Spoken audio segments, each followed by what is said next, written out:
So even though I'm no expert on the matter, we're going to try and talk a little bit about the idea of eternal damnation, which is one of the more popular ideas that Christians are still honing on to because they believe that it's said within the Bible and talked about a lot.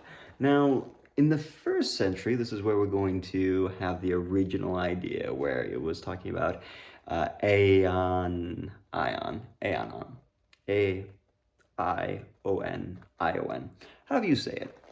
Anyway, the meaning of this word could come in two formats. Generally, when it's used in almost every context, it means till the end of the age. So most of the verses in the Bible are referring to eternal damnation, or would be translated as till the end of the age. Now, it only means eternal when in reference to God, because the age of God would more or less be eternal, since, he's an eternal being living outside of space and time, right? Fun stuff.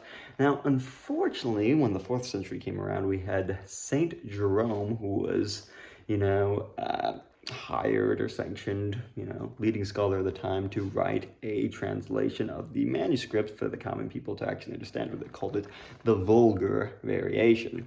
Now, the problem with this was that he took the direct translations from Hebrew and translated them directly into Latin.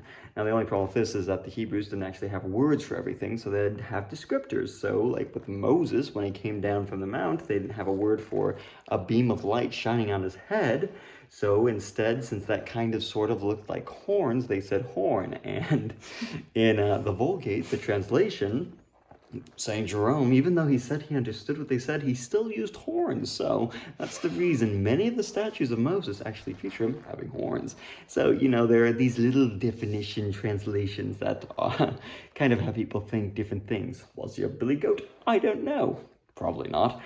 Either way, it's very humorous stuff. So when he translated Aeon to Arius, or Aureus, how you say it, which is the Latin term for eternal, the only one in reference to God. When he translated that to eternal, this idea of eternal damnation became more of a popular idea, and, it continued onward from there. So in the 6th century, we had what was his name?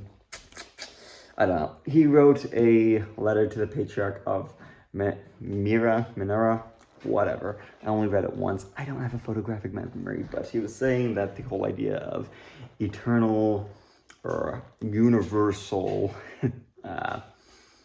salvation was completely against the words of the Bible, because, most of the Bibles of the time were also being used from the translations of the Vulgate, since the Council of Trent said that it was without errors, even though clearly it kind of had certain errors to be had. So, as a byproduct of that, you have these continuous translations of the Bible saying that eternal damnation was what was going to come for individuals, even though it highly likely was not going to, based upon the original translations. But now we have Bibles of the modern day that also say the same thing.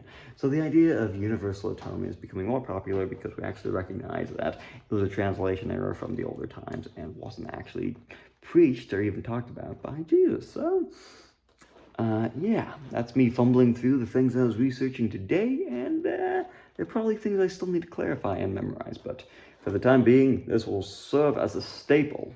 So, good job, Daniel. You said things that you read. Until next time, toodles, oversimplifications are always fun.